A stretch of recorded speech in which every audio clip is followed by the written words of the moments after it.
This is Piyush Chaudhary, Assistant Professor, Department of English, Hansraj College, welcoming you once again to the next lecture on Hansraj e-Samvaad, a center established under Ministry of Education, Government of India.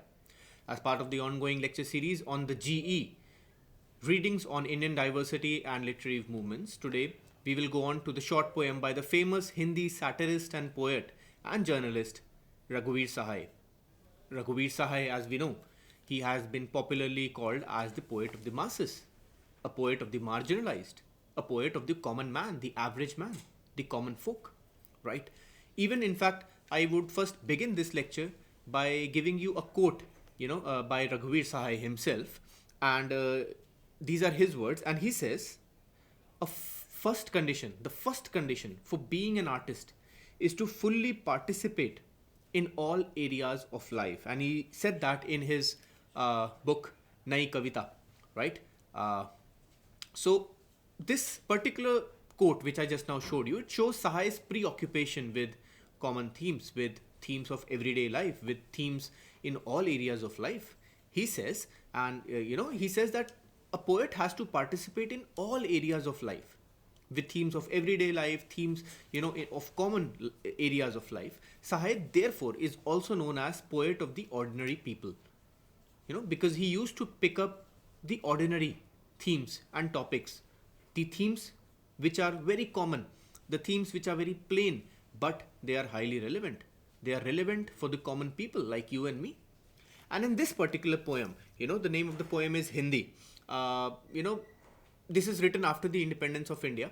And Raghuvir Sahay touches on a theme which relates to the common masses the most, and that is something very basic. And what is that? That's the question of language.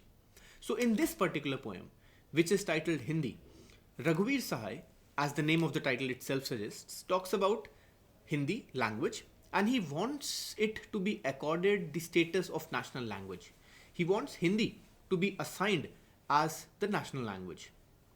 It is indeed a political poem, and the poet Raghuvir Sahay hits out at the political masters for not assigning the status of national language to Hindi. It was believed that after independence, Hindi would become the national language, but it did not. Right? So Raghuvir Sahay has touched upon the theme as basic, as prime, as basic as the language. Language is the base of any civilization, of any culture, of any society. And in India, post-independence, after the British, left, Sahay wanted Hindi to gain primacy and respect from the political masters. He wanted Hindi to be included as the national language. So therefore, the poet, as I said, was known as the poet of the common masses. As his subject matter, the themes on which he wrote, it was very common. It was something, which is highly relevant to everyday, in our everyday life. But at the same time, we notice that there is also what you can say a strong sense of rebellion in Raghuvir Sahay. And, he also wrote poetry on power, on society, on politics.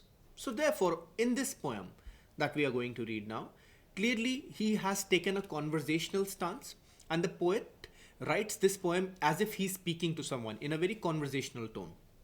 The poem is in an informal tone, and why does Sahay does it? Why Sahay uses this particular technique? He does it because he wants to make his point directly to the audience without any unnecessary embellishments or infusing tradition of rhyme and meter or making the poem, what you can say artificial, because he is making a very serious point. So therefore he writes in a very simple, straightforward and direct manner. There is no unnecessary embellishment, and the poetry is extremely direct because the theme, the tone, the subject matter of the poetry is serious. On this note, let me first begin by reading the poem, and we'll read the poem. I'll be taking up the important lines of the poem. And he says, and the poem begins, he says, "We were fighting a language battle to change society, but the question of Hindi is no longer simply a question of Hindi. We have lost out." So right from the very beginning, he says that Hindi is not just a language. It is not just a battle of language, but rather to change the society. A society which gives adequate space to Hindi, which gives adequate recognition to Hindi, which is undoubtedly the most widely spoken language in independent India. So the tone of the poem, you must have seen, it's very conversational. He writes as if he's speaking to someone. So the first stanza is very conversational in tone, I would say, right? So this is very different from the poetry that we just now read. In the previous lecture we discussed Amir Khusro's ghazal. It's very different from that ghazal. That ghazal was replete with rhyme, with imageries, with passionate ideas. But Sahay is being very direct here. So that's how the poem is very direct. It's clear. It's making a targeted point, right? So these are some of the ideas that I thought are important. So the first stanza makes a direct connection with the reader. Such is the language, or what you can say, the tone of the poem. Then comes some of the most important and most powerful lines. He says, "We were, and those on behalf of whom we fought, are we the same folk? Or were we, in fact, the agents of our oppressors, sympathetic, well-meaning, well-schooled agents?" Right? So in these lines, Sahay is talking about how politicians, they use soldiers, they use social workers, as their agents to incite politics, and then forget, on fulfilling their promises. So basically, Sahay is taking a dig and is hitting out at the newly formed independent government of independent India after 1947, after we gained independence, because the government promised that after the British leaves, Hindi would be made as the national language after the Britishers leave, but this was never kept. This promise was never kept. So he's saying that how the common people, they fought on behalf of the politicians, and how the politicians and how they acted as agents of the politicians, but at the end they were just used by them, right? Then as the poem goes forward, he says, very important line again, "The demand for Hindi is now a demand for better treatment, not rights put by the agents to their slave masters." So Sahay, in these lines, he uses Hindi as a political tool, as a social tool for a better life. He says that Hindi will be useful in creating a new society, in changing society.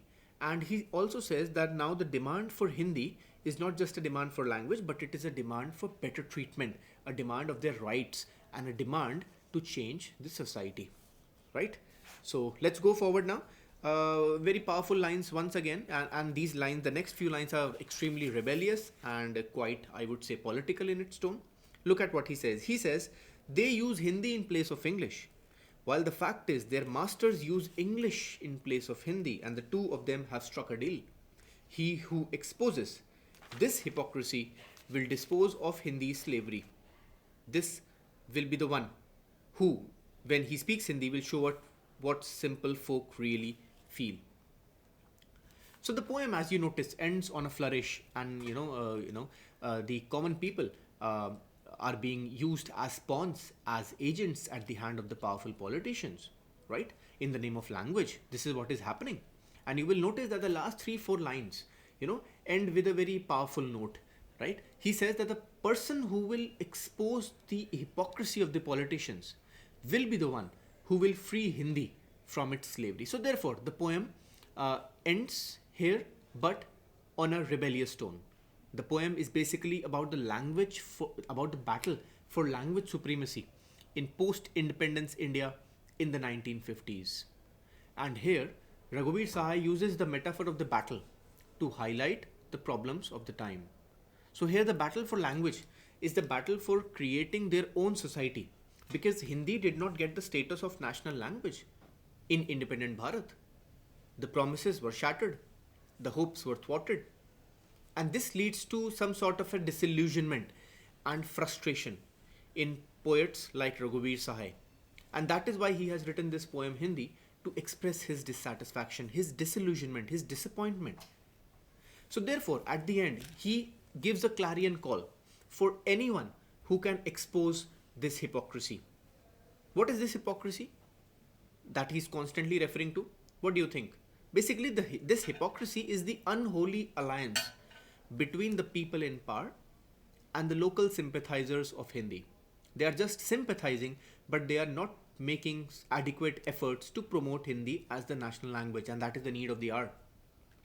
So therefore, the poem is about language, and what is that language? And that language, as we all know, it's Hindi.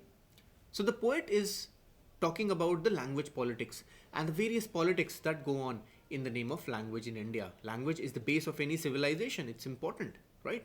The poem also is talking about then exploitation of the common people at the hands of the powerful politicians, at the hands of the politicians, of the people in power. And that is why this poetry is being taught, so that students can learn that they should not fall prey to the diktats of the people in power. So this is a very, what you can say, a kind of a revolutionary poem which takes into account the aspect of Hindi and makes a clarion call to make Hindi as the national language. Raghuvir Sahay is evidently upset and he wants Hindi to gain the status of national language. So it was a short poem, of course, and as we know, it's a conversational poem, but it was packed with what you can say an emotional strength and hope. And there is some sense of hope also, and there is some sense of rebellion also, because Raghuvir Sahay wants to change the society in favor of the Hindi language. Language, basically, if we talk about language, it becomes a means of establishing hegemony, as per the last lines of the poem. He says, and I'm just repeating again, that they use Hindi in place of English. The two have struck a deal.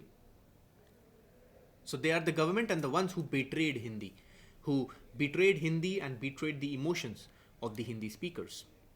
Right? So Sahay in the last stanza says how common people are used as pawns at the hands of the politicians in the name of language.